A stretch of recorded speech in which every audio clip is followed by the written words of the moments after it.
ওমা টিফিনটা দাও, দেরি হয়ে যাচ্ছে তো। দিচ্ছি, এ নাও, যাও, টাটা।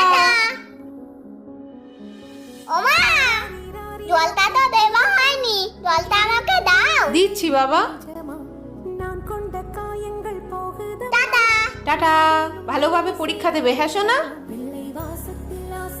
কিন্তু মা তো সব কাজ বাঁ হাত দিয়ে করছে, মায়ের ডান হাতে কি হয়েছে দেখি তো। ওমা মা, কি হয়েছে, চলে এলি কেন? বল। মা তোমার হাতটা একই তো। এই তো।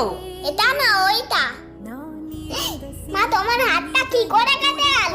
ওই একটু কেটে গেছে বাবা, আনাজ কাটতে গিয়ে।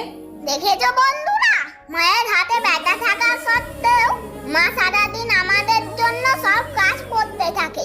লাভ ইউ মা।